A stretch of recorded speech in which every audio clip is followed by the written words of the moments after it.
Bismillahirrahmanirrahim. Assalamualaikum warahmatullahi wabarakatuh. Alhamdulillah wassalatu wassalamu ala Rasulillah wa ala alihi washabbihi ajmain, amma ba'du. Keluarga muslim, pendengar dan pemirsa di mana saja Anda berada, terima kasih atas kebersamaan Anda dan tentunya semoga Anda semuanya dalam keadaan sehat. Dan tentunya semoga Allah senantiasa melimpahkan ya keberkahan ya untuk kita semuanya. Amin ya rabbal alamin. Pendengar dan pemirsa, setiap perjalanan memiliki kisah dan setiap kisah menyimpan hikmah. Dari langkah pertama dalam mencari ilmu hingga akhirnya dapat berbagi dengan sesama.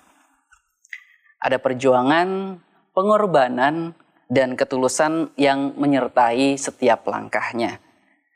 Inilah jejak dakwah.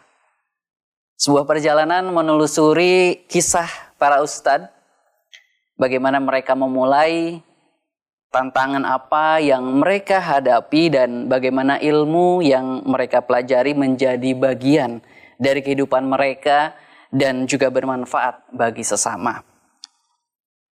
Insya Allah Ta'ala di kesempatan kali ini kita akan menyimak kisah inspiratif dalam perjalanan, yaitu dari salah seorang da'i atau ustadz. Beliau adalah Ustadz Muadin LC MPDI Hafidhahullah. Ya, dalam menuntut ilmu syar'i dan kontribusi beliau dalam dakwah hingga saat ini.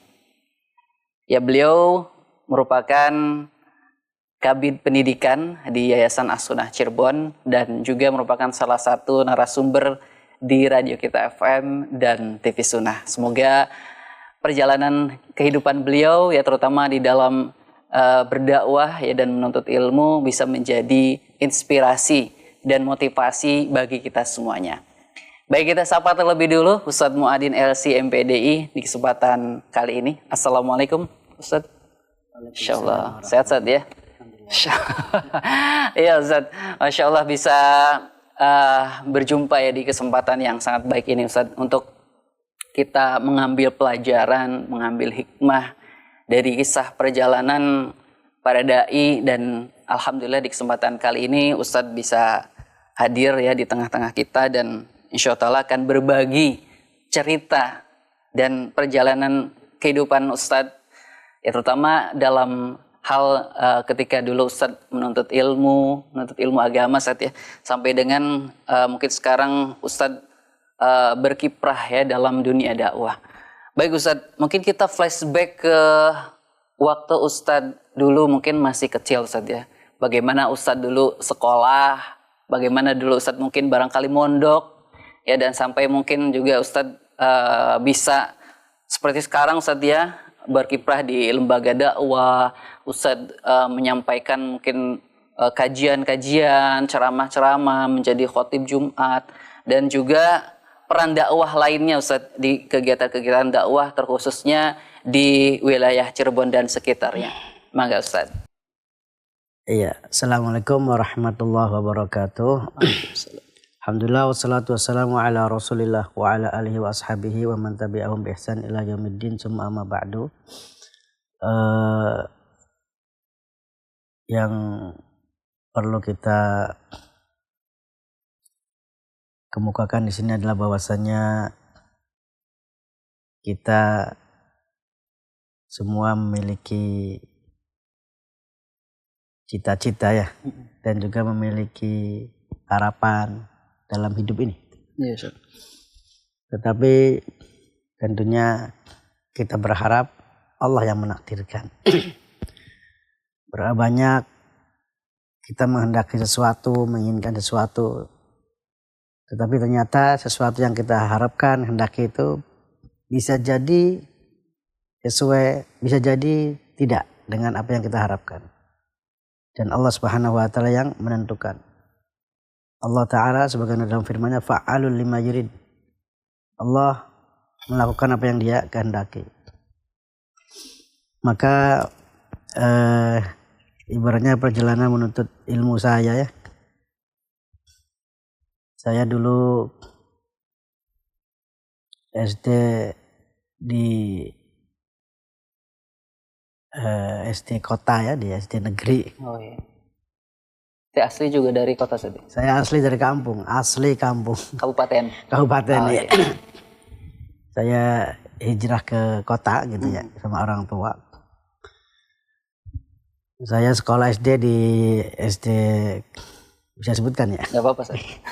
SD Kejaksan, SD Negeri Kejaksan 2. Itu di sebelah selatan Masjid At-Taqwa tuh. Kemudian saya SMP di SMP 5 Wahidin, SMA di SMA 2 Cipto. Dulu saya suka pelajaran-pelajaran eksak, Insya Allah. sehingga saya cita-cita ingin jadi seperti presiden kita Profesor Habibie. Insya Allah. Iya Ustaz. Saya Insya ingin Allah. bisa buat pesawat. Saya mengidolakan beliau dalam hal ini. Insya Allah. Bahkan sejak SMP ketika beliau mendirikan ITSMI, saya mengikuti beritanya gitu ya. Waktu saya SMP ya. Waktu itu juga sedang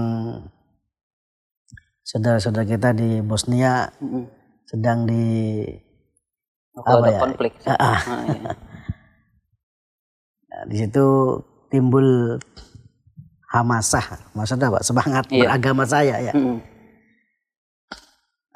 Saya juga membaca tadi ibaratnya cendekian Muslim Indonesia begitu ya, mendirikan ITSMI ini. Maka sejak itu ibaratnya tuh saya ingin jadi seorang cendekian Muslim. Gitu. Dan Masya Allah Prof Habibie gitu ya, presiden kita ini di antara cendekiawan tadi dan sekaligus apa pendiri ITSMI gitu ya. Nah kemudian ya saya alhamdulillah di SMA seperti itu juga. Qadarullah, namanya orang belajar semangat naik turun ya. Dan memang sejak di SMP juga saya cenderung kepada yang sifatnya rohis ya, bimbingan rohis di KM. Itu dilanjutkan pula di SMA itu. Dan di SMA ini saya mengenal As-Sunnah. Yayasan As-Sunnah ini. Sekitar tahun berapa itu berarti Ustaz? Kira-kira tahun berapa ya? Saya selesai lulus 96 SMA itu. Berarti sekitar 95 94. 1994 1995 ya. Sudah berdiri setia As-Sunnah. Iya. Waktu itu SMA saya pernah ke sini, masjid belum berdiri. Nah, seperti itu waktu itu masih kayak apa? Tanah kebun begitu ya. Nah di SMA ini saya aktif di DKM.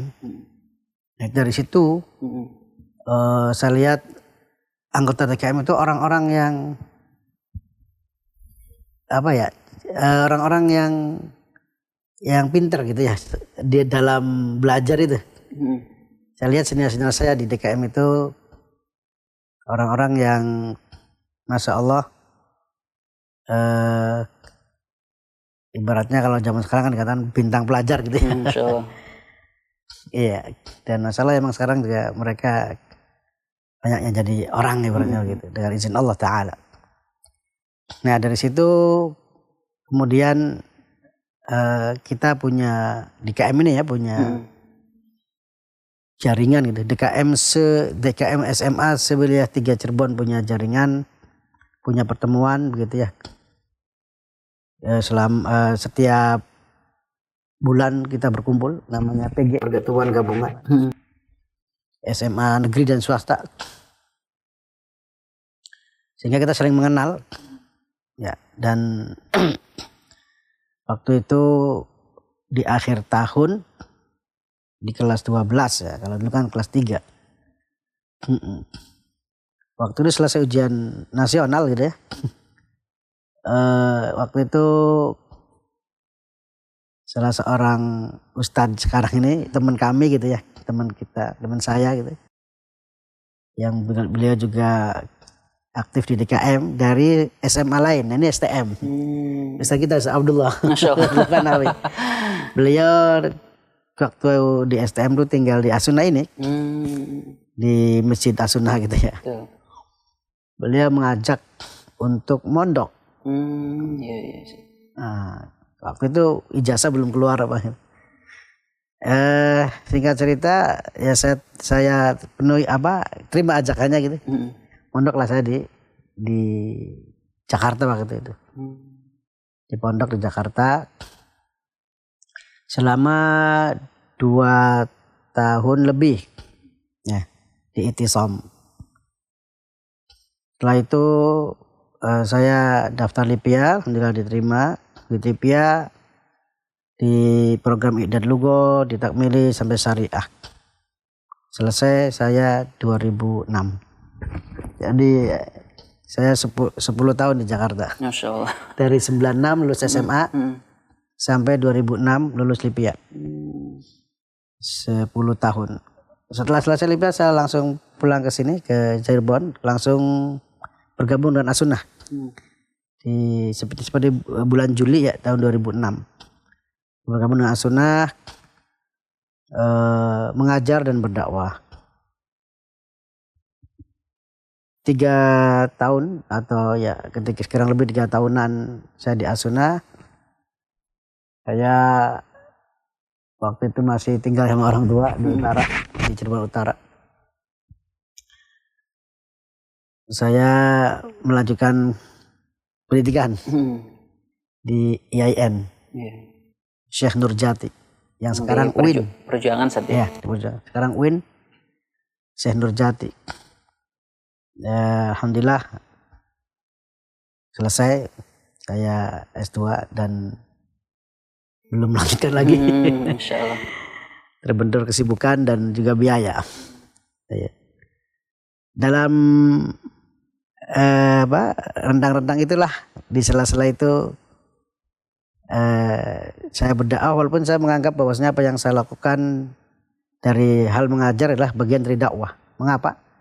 Karena yang saya ajarkan adalah pelajaran-pelajaran diniyah atau agama, sehingga itu tidak saling menafikan, malah saling menguatkan gitu ya.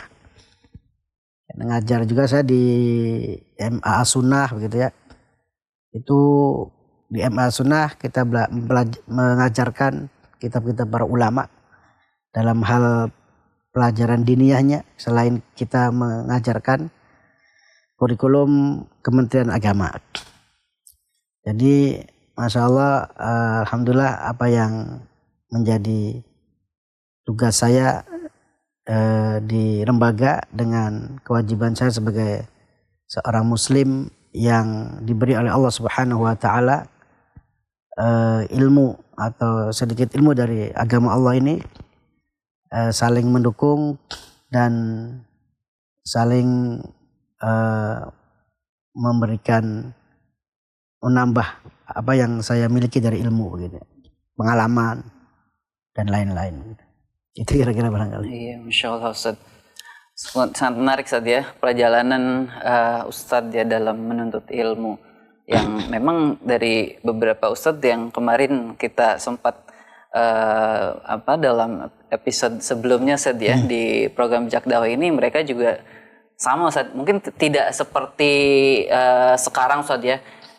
Bahkan dari mulai playgroup itu dari mulai kecil itu anak-anak sudah muatan-muatan Islami itu sudah mulai ditanamkan saja. Playgroup TK SD itu kan banyak sekarang saja. Mungkin zaman dulu, bahkan zaman saya juga itu ya belum ada seperti itu. Entah mungkin di kota besar mungkin sudah ada saja seperti SDIT. Jadi memang mengawali itu ketika bahkan mungkin ada giroh seperti yang tadi Ustadz sampaikan juga, girohnya ketika waktu SMA ini. SMA-nya kalau saya tidak salah berarti sama dengan sealumni sama Ustadz Toharo Ustadz ya. Iya, SMA 2 Ustadz ya. Iya. Ustadz Toharo, Ustadz Tata. Iya, Masya Allah. Nah ini Ustadz, kalau dari orang tua sendiri bagaimana Ustadz ketika Ustadz Bang ingin tadi melanjutkan mondok seperti itu, apakah memang terinspirasi dari misalkan atau diarahkan seperti itu oleh orang tua, atau memang ini murni dari semangatnya Ustadz dari dalam Ustadz, saya ini pengen belajar agama, pengen istilahnya lebih mengenal lagi, dan insya Allah mungkin nanti ke depan saya ingin juga berbagi dengan sesama gitu. Saat ini gimana saat terkait hal tersebut? Iya, alhamdulillah waktu itu saya mondok keinginan sendiri ya.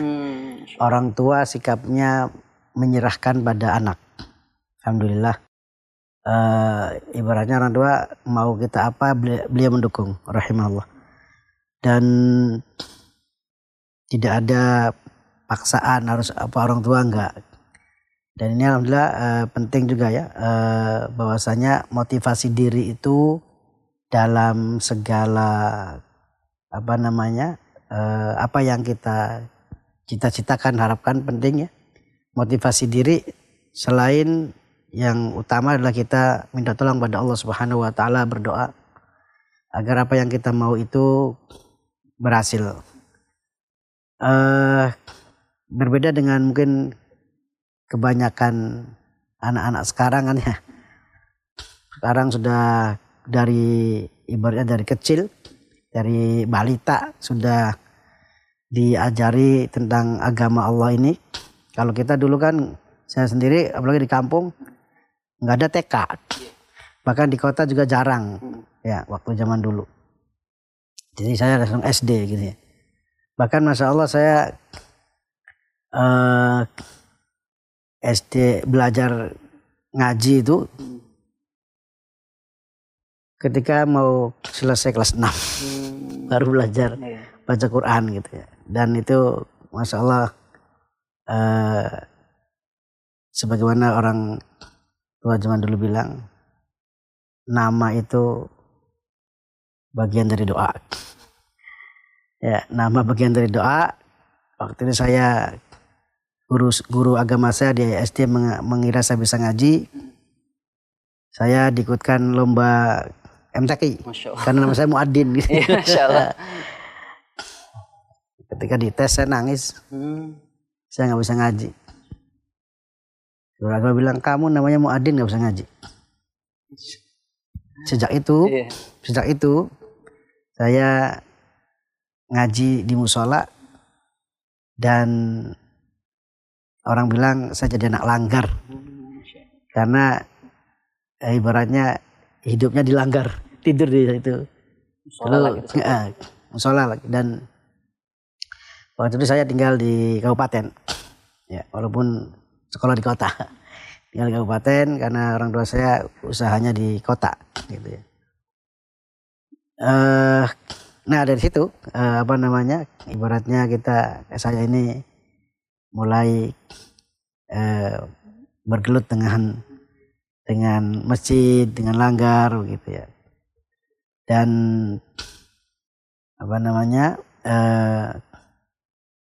apa yang kita lakukan ya mesti dilakukan dengan keinginan sendiri gitu ya. Artinya motivasinya dari sendiri, dan itu lebih insya Allah lebih berhasil. Ba'dallah ta'ala, selain tadi kita harus berdoa minta tolong pada Allah Subhanahu wa taala begitu ya. Jadi memang dibandingkan dengan yang sekarang kan tantangannya memang sekarang lebih besar dengan adanya sosmed gitu ya. Anak-anak zaman sekarang tantangan lebih besar, sehingga kita juga sebagai seorang dai mesti melihat ini apa yang dulu kita alami adalah berbeda dengan apa yang sekarang dialami oleh anak-anak zaman sekarang. Dan metode dakwah juga harus berbeda dengan apa yang kita dapatkan dulu. Kita duluan sederhana lah. Kalau sekarang lebih lebih jelimet lagi. Harus berbagai cara kita mendakwahi manusia, kaum muslimin terutama, agar senantiasa mereka ada di jalan Allah Subhanahu wa taala. Iya Ustaz, tapi bagaimana Ustaz ya cara numbuhin kesadaran diri untuk istilahnya tuh saya pengen belajar agama gitu Ustaz ya, apalagi nah ini mungkin jadi PR orang tua Ustaz ya, karena sebenarnya orang tua itu mereka sangat pengen Ustaz, makanya kan mereka menyekolahkan anak-anak itu ke pondok ya, atau mungkin bahkan dari balita itu ya mereka sudah masukkan ke playgroup Islam gitu kan, agar diajari gitu kan bagaimana adab-adab, bagaimana mungkin doa-doa sampai dengan pintar ngajinya seperti itu. Nah, tapi ya tadi dengan tantangan seperti itu apakah bijak juga saat misalkan kayak memblok semua, misalkan kayak tadi kita agak susah juga ya, misalnya kita di rumah nggak ada internet, nggak ada apa karena mungkin butuh gitu. Nah ini mungkin ada tipsnya nggak sih Zat, bagaimana agar istilahnya ya yang zaman dulu mungkin pernah Ustadz rasakan bahwa kok saya dulu ya Masya Allah ya ada giroh gitu dari dalam diri saya. Nah ini untuk anak-anak sekarang ya untuk menciptakan giroh itu bagaimana Ustadz? Padahal mungkin dari sejak kecil mereka sudah sudah diajari gitu. Tapi ketika misalkan sudah mondok, sudah ini mungkin ya banyak tantangan lah gitu. Nah ini gimana Ustadz menurut Ustadz? Iya, seperti dari kita saya kemukakan, pertama dan utama kita berdoa pada Allah. Selalu minta pada Allah Subhanahu wa taala dengan lisan kita dan dengan apa yang kita lakukan. Kita adalah manusia makhluk lemah, senantiasa minta pada Allah Subhanahu wa taala. Sebelum kita mendidik anak agar anak kita menjadi anak soleh, hendaknya kita mensolehkan diri kita sendiri dulu. Jadilah kita orang tua yang soleh. Allah Subhanahu wa taala berfirman dalam surah Al-Kahfi ketika menceritakan tentang anak yatim yang dua anak yatim ya yang ditinggal mati oleh bapaknya. Allah mengatakan wa kana abuhuma sholiha, dan adalah bapak dari dua anak itu orang yang soleh.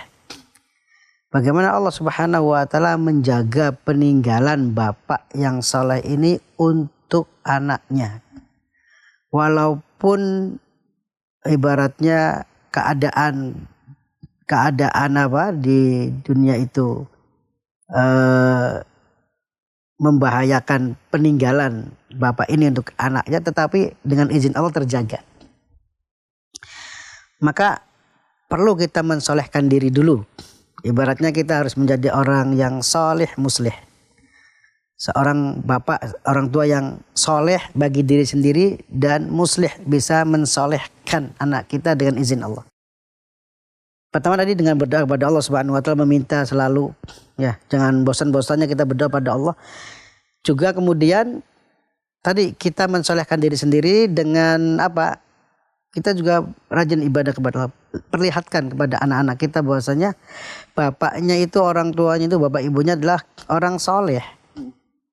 Ya, anak kita mau soleh, kitanya nggak soleh, kayaknya antara langit dan bumi gitu jauh ya. Iya. Jadi kita perlu soleh dulu, perlu soleh juga, harus soleh.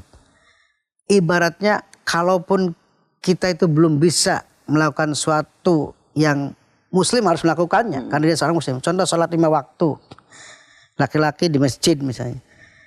Orang tua, bapak ini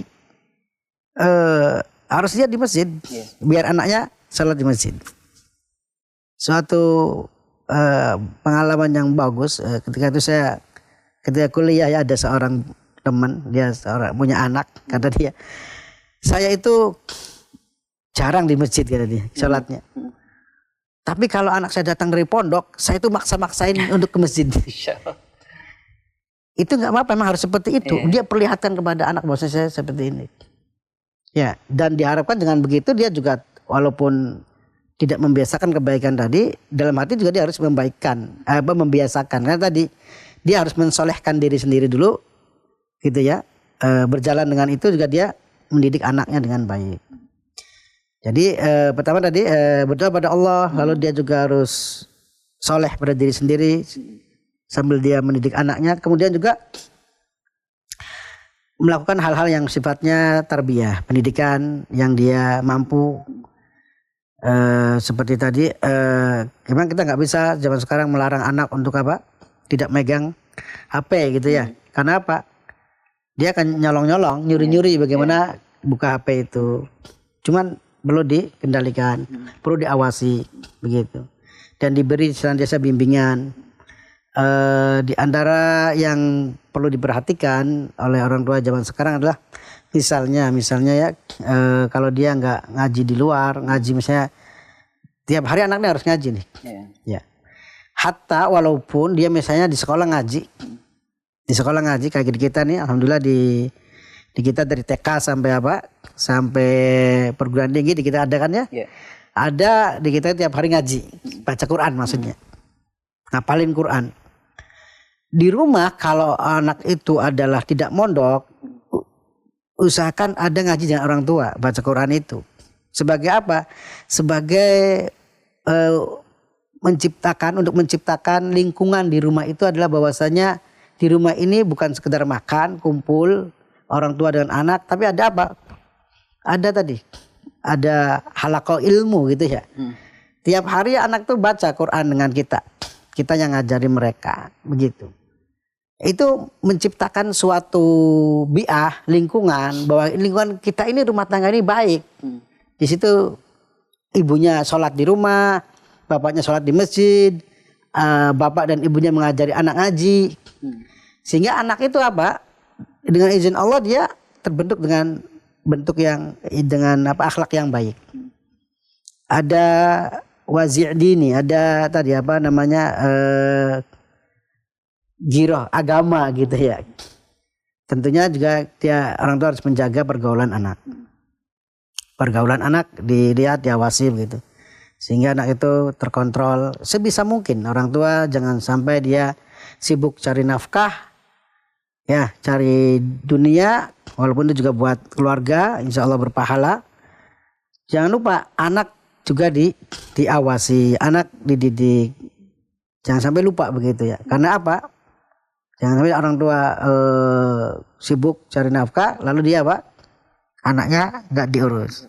Ada pengalaman juga waktu itu saya di PPDB Asuna ya. Waktu itu ada guru datang, seorang guru dari sekolah lain di luar. Dia mengatakan, Pak Ustadz, anak saya mau daftar di sini, boleh nggak? Boleh Ibu, mangga. Tapi dia udah kelas 11. Waduh, ya kalau ke sini harus dari awal ya. Gitu Pak. Iya Ustadz kan. Gitu Ustadz, iya kan saya bilang gitu. Dia harus belajar dulu, belajar Arab dulu. Lalu dia menunjukkan penyesalannya bahwasanya dia terlalu sibuk mengajar. Dia sibuk ngajarin anak orang. Anak sendiri tidak diurus, anak sendiri tidak dikontrol. Dia ibaratnya tuh menyesali diri dan hampir menangis begitu ya. Karena dia sibuk ngajar anak orang, anak sendiri tidak keurus. Jadi orang tua harus perhatian sama anak. Dan tadi jangan lupa selalu berdoa pada Allah Subhanahu wa Ta'ala. Kita adalah lemah dan Allah Subhanahu wa Ta'ala Maha Kuasa. Barangkali itu. Iya, di doa ini penting banget sih ya, terutama dalam tadi ya, untuk kita ya, untuk anak-anak kita juga ya, bagaimana mereka agar juga tumbuh dengan baik ya, menjadi anak yang soleh dan soleha. Ustadz, nah ini gimana Ustadz? Ada bedanya nggak Ustadz waktu dulu Ustadz waktu remaja Ustadz ya? Kan mungkin masa-masa remaja juga penuh tantangan dan godaan tentunya Ustadz ya. Ketika mungkin Ustadz SMA juga di SMA umum Ustadz ya, seperti itu, mungkin SMP juga sama.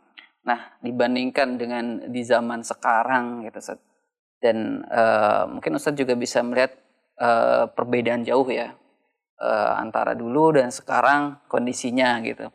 Nah gimana Ustadz waktu itu dulu Ustadz menyikapi ketika transisi ya, mungkin dari masa kecil ke masa remaja, sementara mungkin banyak kegalauan, dan Masya Allah ketika itu kita malah giroh, semangat untuk agama itu tinggi Ustadz.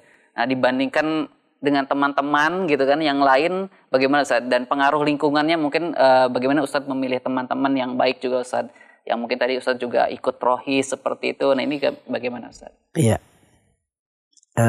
memang berbeda zaman kita dulu dan zaman sekarang ya. Tantangan ibarat serangan perusakan akhlak, perusakan kepada kaum muslimin ini besar dari segi tadi, dari segi orang-orang ibaratnya yang memusuhi Islam ya, berbagai sarana dilakukan. Kalau kita kan tadi kan dari zaman dulu kan nggak ada apa, HP, internet jangkauannya minim. Sekarang ada. Bagaimana kita itunya? Ya kalau dulu kan memang tadi pergaulan. Waktu itu apa ya? Saya sendiri pergaulan itu dengan siapa saja ya. Cuman saya juga memilih-milih karena tadi saya ketika cenderung ke agama itu ya ibaratnya saya kurang suka bergaul terlalu jauh. Ya, artinya apa? Saya lebih sering di rumah, di masjid begitu ya. Di rumah, di masjid. Jadi pergaulan seperti itu. Itu zaman dulu kan ya. Gimana zaman sekarang? Zaman sekarang kita juga banyak kegiatan-kegiatan yang seperti itu. Lebih kalau kita mau kreatif dengan tetap menjaga, ya kan? Banyak kalau zaman sekarang istilahnya daurah ya. Jadi bagaimana para generasi ini aktivitas-aktivitasnya itu usahakan dia yang bermanfaat aja dulu, yang bermanfaat. Karena apa? Khususnya anak-anak muda, apabila dia tidak melakukan hal yang bermanfaat, maka sebaliknya. Dan ini akan berbahaya bagi dia. Sebagaimana yang kita saksikan, kita baca, kita lihat di berita-berita, ketika pergaulan itu tidak bisa dipilah-pilih, ya maka apa? Akan membahayakan diri sendiri. Dan kegiatan yang dilakukan oleh pemuda tadi akan ima dia sia-sia atau bahkan berbahaya. Tapi kalau dia melihat kegiatan yang manfaat gitu ya, seperti bergaul dia harus sama yang baik, ya kan? Ada orang tua mengarahkan, begitu. Dan tadi saya bilang orang tua harus mengarahkan, memberi contoh yang baik dalam hal ibadah. Misalnya kalau laki-laki ke masjid, kalau perempuan sholat di rumah, ini jangan ditinggalkan. Sesuatu yang ibaratnya menjadi pegangan agama kita, sholat begitu ya, 5 waktu ini. Harus ibaratnya kalau zaman dulu saya waktu kecil tuh mengatakan kamu ibaratnya beler kayak apa? Beler apa ya bahasa Indonesia itu? Beler tuh nggak benernya kayak apa gitu kan ya? Kamu tetap harus ke masjid sholat. Gitu. Itu orang tua zaman dulu sederhana. Tegas juga. Nggak benernya kayak apa kamu? Silakan. Tapi kamu tetap harus sholat di masjid. Begitu. Artinya Pak, dengan sholat itu ada kendali. Ada remnya. Ada remnya. Begitu. Itu yang perlu ditanamkan kepada anak gitu. Sehingga masalah seorang teman kita cerita, Ustaz, anak saya itu dimanapun dia main, kalau dengar azan mesti dia ke masjid. Masya Allah. Nah, ini yang harus ditanamkan pada anak kita. Dimanapun diperdengarkan azan itu didatangi sholat itu. Tanamkan semacam ini. Muraqabatullah gitu ya. Pengawasan Allah Subhanahu wa taala tertanam dalam hati anak gitu. Dan tadi batasi pergaulan. Ya, insya Allah ibaratnya nggak kurang kita itu bergaul ya. Karena banyak manusia sekarang ibaratnya yang jauh jadi dekat dengan dengan sarana komunikasi tadi. Iya kan? Insya Allah nggak kurang pergaulan tuh. Baik pergaulan yang sifatnya online maupun offline begitu. Tinggal kita arahkan anak kita pada hal yang bermanfaat, diajak untuk itu. Dan jangan bosan-bosan mengingatkan, menasihati. Ibaratnya orang tua saja diingatkan tentang sesuatu hal itu 1, 2 kali, 3 kali, 5 kali lupa. Apalagi anak-anak. Anak-anak itu anak-anak remaja gitu ya. Mereka yang ada dalam benak mereka adalah bermain. Yang ada dalam benak mereka adalah sifatnya lahun tuh tadi main-main apa begitu ya. Tidak ada hal yang sifatnya itu ini harus dengan serius apa gitu. Itu wajar saja begitu kan. Tapi tetap sebagai kasih sayang orang tua dinasihati, diingatkan anak tuh jangan bosan-bosannya begitu. Seperti itu kira-kira. Iya Ustaz. Nah, melewati masa remaja Ustaz ya. Tadi Ustaz Masya Allah ya, Allah berikan kesempatan untuk langsung bisa mondok Ustaz ya. Maksudnya tidak ada jeda istilahnya gap gitu ya. Ustaz langsung mondok dan bahkan mondoknya nggak di Cirebon Ustaz ya, langsung keluar kota gitu Ustaz ya. Nah ini ada kayak perasaan berat nggak sih Ustaz waktu itu gitu ya? Langsung misalkan mungkin tadinya bersama orang tua, terus Ustaz tiba-tiba harus mandiri, harus mondok belajarnya di luar dari Cirebon seperti itu. Nah ini apa Ustaz motivasi terbesar Ustaz waktu itu? Saya mondok tapi mondoknya juga langsung nih ke Jakarta gitu ya Ustaz, keluar kota Cirebon gitu. Nah ini gimana Ustaz menumbuhkan rasa percaya diri, keberanian, terus juga kemandirian itu bagaimana Ustaz?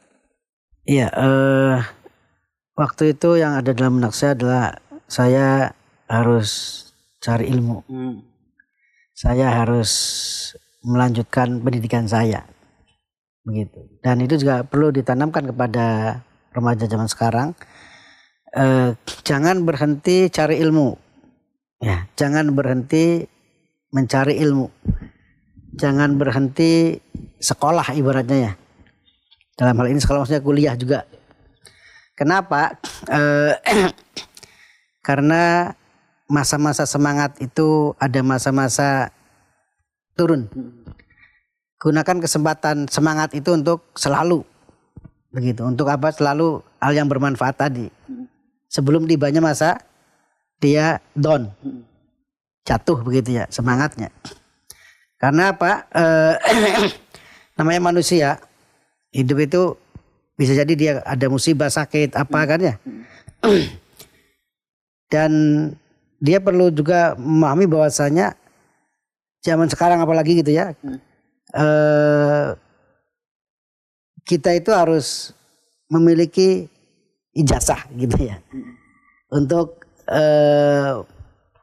ibaratnya itu di dunia kerja, di dunia pendidikan yang lain bahkan kita selesai S1 harus S2 harus ada ijazahnya. Jadi pokoknya saya cari ilmu begitu. Itu yang ada dalam benak saya pokoknya. Jangan sia-siakan masa muda saya. Saya harus cari ilmu. Demikian pula yang zaman sekarang nih sarana pendidikan dipermudah. Ada yang online, ada yang offline gitu kan ya. Nah itu dimanfaatkan dengan benar-benar, dimaksimalkan begitu. Jangan sampai dia malas. Kalau malas terlindas. Terlindas oleh persaingan hidup begitu kan. Itu berkaitan dengan masalah-masalah duniawi. Masalah ukhrawi, masalah agama apalagi. Agama kita menuntut untuk apa? Bahwasanya kata Nabi SAW, igdanim khamsan qabla khamsin, sababika qabla haramik diantaranya. Gunakan 5 kesempatan sebelum datang 5 kesempatan yang lain. Gunakan masa muda sebelum datang masa tua, begitu kan? Nah ini kita masa muda nih harus maksimal kita gunakan, eksplorasikan, ya untuk apa tadi? Ilmu. Jangan sampai nanti kita pas sudah tua apa? Nggak berilmu. Mending kita susah-susah pada saat sekarang dan itu susah nggak susah itu satu yang relatif menurut saya. Anda perhatikan misalnya orang yang misalnya ada kekurangan dalam badan dia. Misalnya ada orang cacat di kaki, ya. Tapi dia udah biasa jalan. Kita lihat dia apa? Susah payah. Iya. Jangan-jangan yang melakukannya tuh bukan susah payah, dia menikmati, gitu kan ya. Menikmati dia, nggak merasa susah payah. Kenapa? Sudah biasa dia seperti itu. Iya. Kita sekarang nih, kenapa sih kita merasa susah payah cari ilmu? Karena kita tidak melakukannya dengan motivasi diri yang tinggi, terpaksa. Kita harus punya apa namanya ke depan, visi ke depan. Bahwasanya saya harus begini. Saya mesti melakukan hal ini karena saya ke depan tuh harus begini, begitu kan ya. Jadi dilakukannya sekarang. Ibaratnya nanti kalau kita itu sudah terbiasa, insya Allah jalan dengan sendirinya. Terutama lagi barangkali saya selipkan berkaitan dengan anak-anak yang cari ilmu agama sejak muda. Ya, ada perkataan sebagian ulama zaman dahulu ini berkaitan dengan rendahnya motivasi untuk cari ilmu di kalangan remaja, khususnya ilmu agama. Ulama zaman dulu mengatakan talabna al-ilm li ghairillah. Kata mereka rahimahullah, dulu kami itu cari ilmu niatnya bukan karena Allah. Mondok misalnya dipaksa sama orang tua ya. Mondok terpaksa karena orang tua misalnya. Itu kan li ghairillah, bukan karena Allah. Lalu kemudian kata mereka fa'aba an yakuna illa lillah. Ternyata hal itu tidak sesuai kan dengan apa yang Allah inginkan. Sehingga apa? Ternyata lama kelamaan mereka mencari ilmu karena Allah. Kenapa? Lakukan dulu lah. Lakukan dulu. Jadi anak-anak zaman sekarang nih yang ibaratnya dipaksa orang tua untuk mondok, lakukan dulu. Niatkan itu adalah birrul walidain, berbakti pada orang tua. Anak-anak misalnya remaja yang dipaksa orang tuanya untuk melanjutkan kuliah lagi, niatkan dulu apa? Berbakti pada orang tua, berpahala. Insya Allah Allah akan tuntun dia. Yang tadinya nggak ikhlas jadi ikhlas. Kenapa? Dengan bertambahnya ilmu. Bertambah ilmu, dia paham, oh seperti ini saya harus karena Allah. Maka la ya'ba an yakuna illa lillah. Sehingga nanti lama-lama dia setelah paham bahwasanya ibadah itu harus ikhlas karena Allah, nanti mereka akan ikhlas. Sekarang mah iya, wah dia uring-uringan misalnya nggak mau apa. Nggak apa-apa. Tabahkan, tegarkan, sabarkan. Nanti setelah dia paham, dia akan ikhlas karena Allah. Di antara ikhlas adalah dia apa? Dia meniatkan untuk menghilangkan kebodohan dari diri sendiri. Cari ilmu itu. Dan dia nanti suatu saat akan mendakwahi orang tuanya. Akan mendakwahi orang-orang terdekat dia. Ditanamkan seperti itu. Begitu kan? Dan dia butuh hal itu. Sehingga apa? Ibaratnya dilakoni dulu ajalah. Begitu kan ya. Seperti orang yang memang tadinya enggak menginginkannya, tapi itu adalah baik. Yang dilakukan adalah ada kebaikan, maka lakukan dulu. Kayak kita minum obat pahit, ya itu harus kita minum kan, kalau enggak seperti itu. Begitulah. Jadi orang-orang zaman sekarang, muda zaman sekarang harus banyak-banyak melakukan hal yang bermanfaat. Salurkan waktunya untuk hal yang bermanfaat. Kalaupun dia punya medsos, dia juga lakukan yang bermanfaat. Ingat, hal yang nggak bermanfaat akan merugikan dia. Baik hal manfaatnya itu yang berkaitan dengan dunia dia maupun akhirat dia, lakukan. Ya, karena kata Nabi, ihris ala ma yanfa'uk. Semangatlah pada hal-hal yang bermanfaat buatmu. Hal yang bermanfaat ini bisa perkara dunia maupun perkara agama. Lakukan, begitu. Jadi termasuk juga tadi sekolah, pendidikan, mondok, lakukan dulu. Biar berjalan Allah Subhanahu wa taala tuntun kita, lalu Allah berikan pemahaman tentang bagaimana ikhlas kepada Allah Subhanahu wa taala. Begitu. Masyaallah. Dan dari perjalanan Ustadz ya, mondok, dan mungkin Ustadz juga tadi Lipia Ustadz ya. Iya. Nah, di Lipia juga. Nah, ini bagaimana Ustadz menyikapi mungkin dari fase menuntut ilmu Ustadz? Ada semacam mungkin kompetisi, ada seleksi Ustadz ya. Dalam arti kan waktu itu juga mungkin Ustadz seleksi dulu Ustadz ya, untuk masuk Lipia.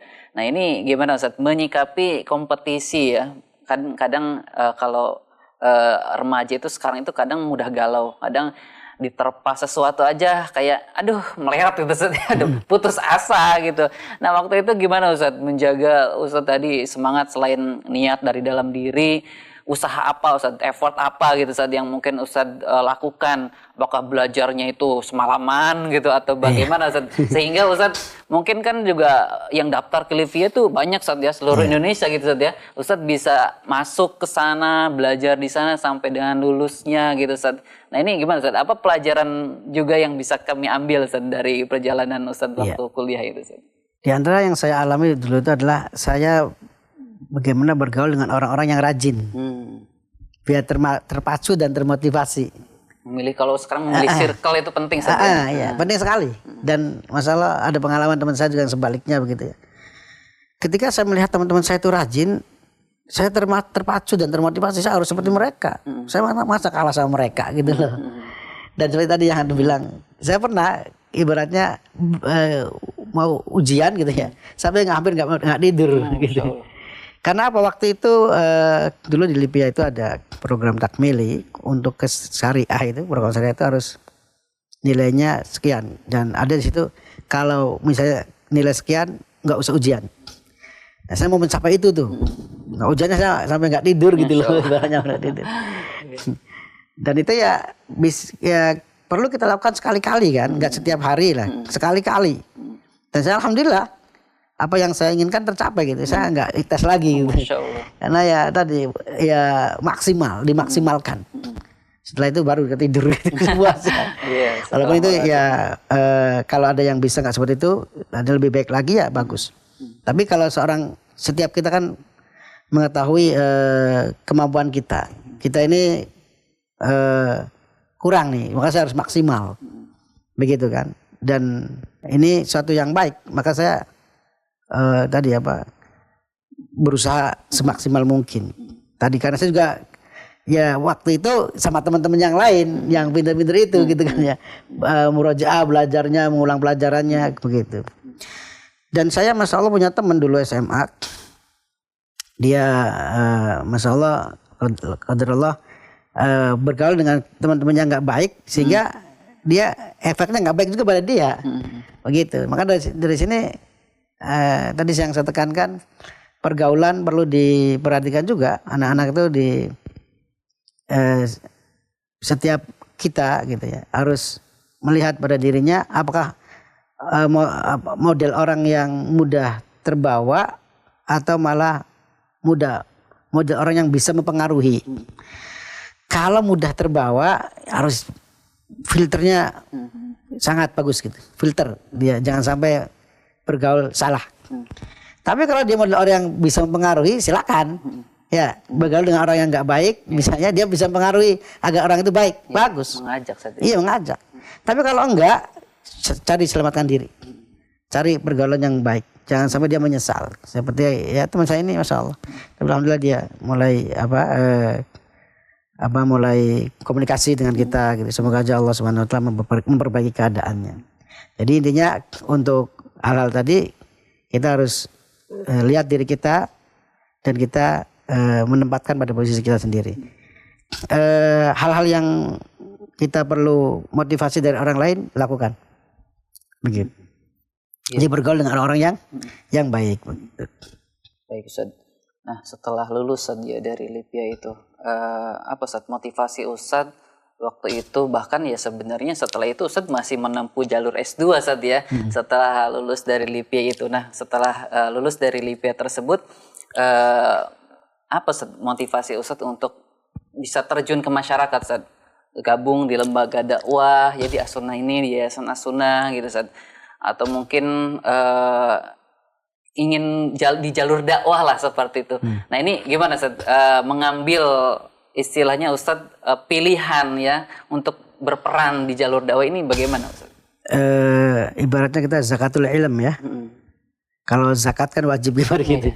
Saya harus mengamalkan ilmu saya. Saya harus membawa misi Rasul SAW gitu ya, berdakwah. Karena saya ada amanah di Libya kan kita belajar itu gratis, masya Allah ya. Allah kasih, masya Allah karunia. Cari ilmu itu tinggal kita kerahkan kemampuan kita saja, nggak usah mikirin hidup apa begitu ya.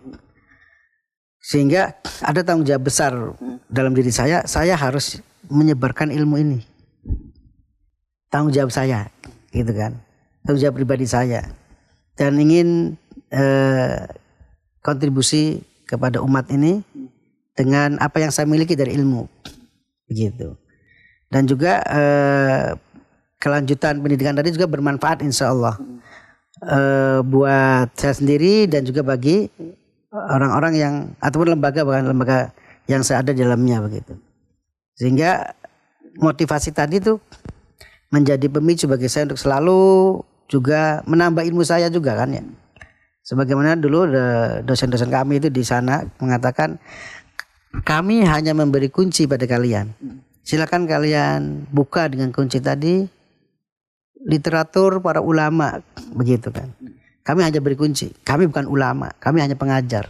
Silakan kalian buka perbendaharaan ilmu para ulama, begitu, dengan kunci tadi. Dan memang masya Allah kita dituntut terus harus update ilmu kita, begitu. Update ilmu kita sehingga kita adalah berdakwah dengan ilmu, harus dengan ilmu. Ya.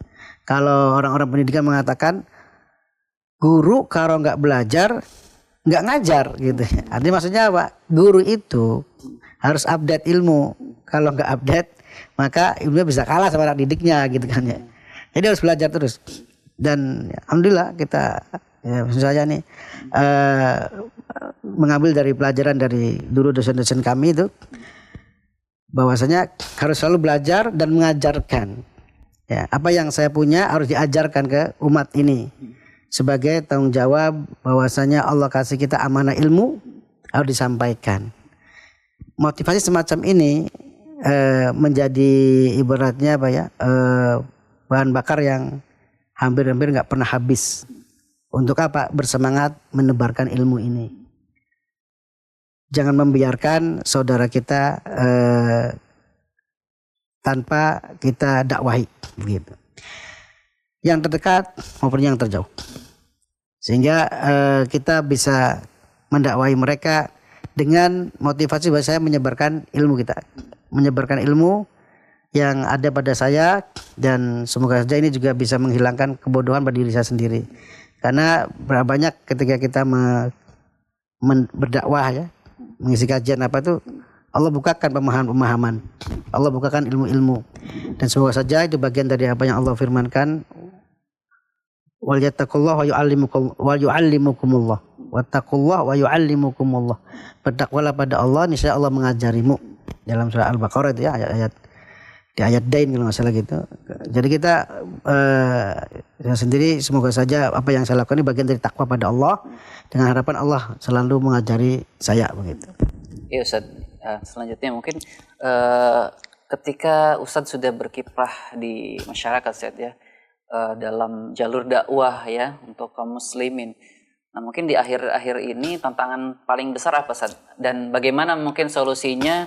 Ya minimal mungkin di skup Cirebon ini Ustaz ya, untuk dunia dakwah saat ini bagaimana Ustaz? Pertama tantangan itu adalah dari dalam, dari luar gitu. Tantangan dari dalam sendiri adalah masalah ikhlas. Ya. Dari dulu kita harus selalu melawan ini. Kita harus ikhlas, dan ikhlas itu perlu dilatih, perlu diperbarui, begitu. Semoga Allah Subhanahu wa taala karuniakan kepada kita ikhlas. Dari luar gimana? Ya kalau kita sudah ikhlas sih insya Allah semuanya insya Allah bisa dilalui. Ya, ibaratnya kan apa ya? Selama kita nggak ada yang menghalangi jalan, iya nggak? Alhamdulillah kita nggak seperti negara lain dilarang, enggak, iya kan? Atau masya Allah memang tantangannya para nabi dan rasul kan besar ya, sehingga mereka adalah orang-orang yang makhluk Allah yang utama karena para nabi dan rasul. Bagaimana tantangan doa mereka? Kita nggak seperti itu, ya. Jadi masih apa ya? Tinggal kita sendiri tadi mengikhlaskan diri kita dan semangat dan juga mengupdate ilmu kita, mengupgrade ilmu kita. Setelah itu udah nggak usah dipikirkan apa-apa. Begitu. Tinggal kita mempelajari bagaimana tadi metode dakwahnya, gitu kan ya. Kalau misalnya kalau misalnya ini kita menghadapi para pemuda, gimana caranya? Iya kan? Gimana menyemangati mereka? Seperti tadi tuh. Selalu melakukan hal yang baik, yang bermanfaat. Kalau orang tua bagaimana mereka gitu kan ya, orang-orang tua, para ibu-ibu atau bahkan di daerah-daerah terpencil. Nah, itu harus itu yang juga dipikirkan. Kalau kita katakan itu bagian dari tantangan dakwah, ya itu yang diantaranya. Ya. Pernak-pernik mad'u begitu. Selain bahwasanya kita juga harus sinergi dengan pemerintah. Ini juga suatu yang penting. Sinergi dalam artinya apa?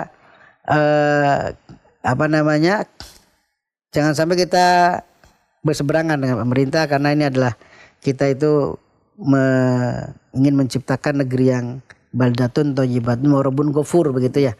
Negeri yang makmur, yang senantiasa diberi rahmat, ampunan oleh Allah Subhanahu wa taala. Kita menciptakan keamanan, ketertiban. Ibnu Taimiyah rahimahullah pernah mengatakan maknanya itu suatu negeri yang adil akan Allah beri kemakmuran. Walaupun mereka kufur. Dengan kufur itu mungkin Allah Subhanahu wa taala akan membinasakan mereka. Tapi ketika adil, ketika baik begitu ya, akan Allah beri kemakmuran.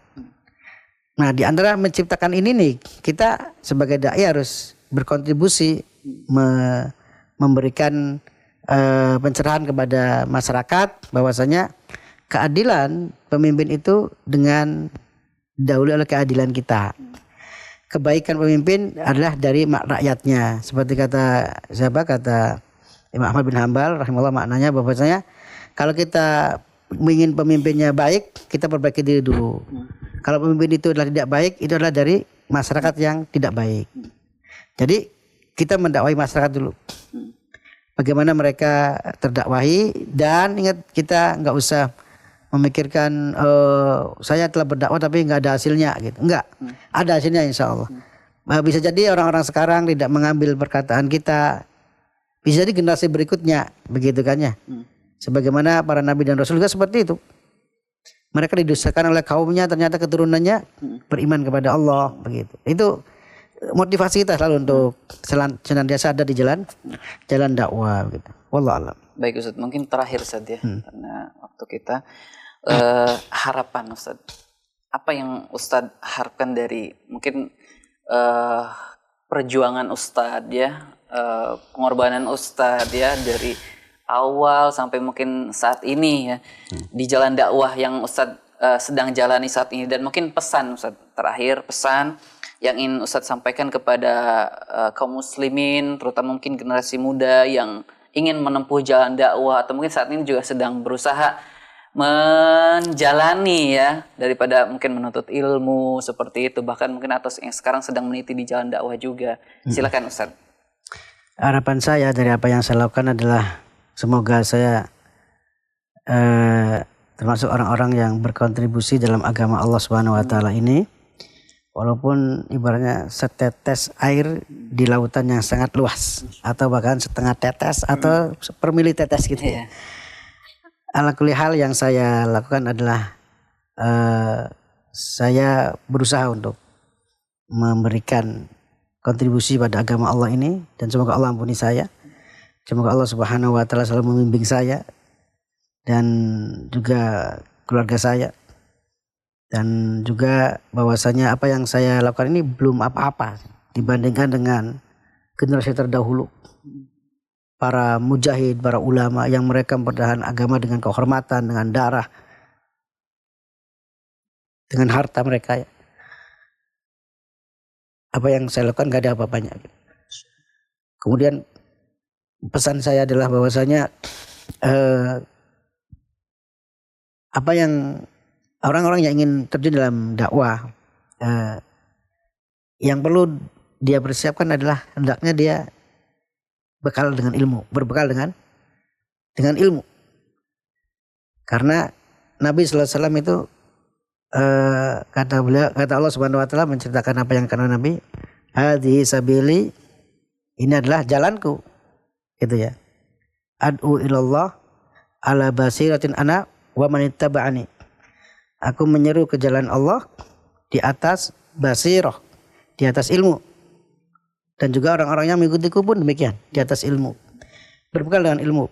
Jangan lupa, selalu ikhlas karena Allah Subhanahu wa taala, dengan begitu Allah akan bimbing kita, akan berikan kepada kita kemudahan begitu. Dan selalu hendaknya kita berpikir apa yang kita berikan kepada Islam ini, apa yang kita mampu berikan kepada Islam ini, kepada umat ini, jangan sebaliknya. Insyaallah taala kalau kita menolong agama Allah kan, Allah tolong kita. In tansurullah yansurkum wa yusabbit aqdamakum. Apabila kalian menolong agama Allah, niscaya Allah Subhanahu wa taala akan menolong kalian dan akan mengokohkan kaki-kaki kalian. Demikian barangkali, wallahu alam. Insyaallah, jazakallahu khairan Ustaz atas kisah yang sangat menginspirasi ya dan memotivasi kita semuanya dari perjalanan singkat ya. Mungkin kalau kita ingin gali lebih jauh 1 jam saja kurang Ustaz ya. Namun semoga di waktu yang cukup singkat ini alhamdulillah jazakallahu khairan Ustaz atas perkenannya untuk bisa berbagi ya kepada kita semuanya sekelumit perjalanan dari bagaimana Ustaz menuntut ilmu ya, dan juga kiprah Ustaz ya dalam jalan dakwah ya hingga saat ini. Baik pendengar dan pemirsa di mana saja Anda berada, setiap perjalanan memiliki makna dan setiap langkah dalam menuntut ilmu adalah bagian dari ikhtiar kita menuju kebaikan. Dari kisah yang telah kita dengarkan tadi dari perjalanan Ustadz Muadin LC MPDI, kita belajar bahwa dakwah ya bukan hanya sekedar menyampaikan, tetapi juga tentang kesabaran kita, tentang ketulusan kita, keikhlasan kita dan keistiqomahan kita ya dalam menjalani kehidupan ini.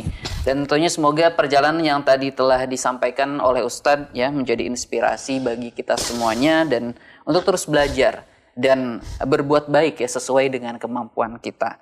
Terima kasih telah menyimak program Jejak Dakwah dan sampai jumpa di episode selanjutnya dengan kisah perjalanan ilmu dan dakwah lainnya ya, kisah inspirasi dan motivasi dari para dai kita.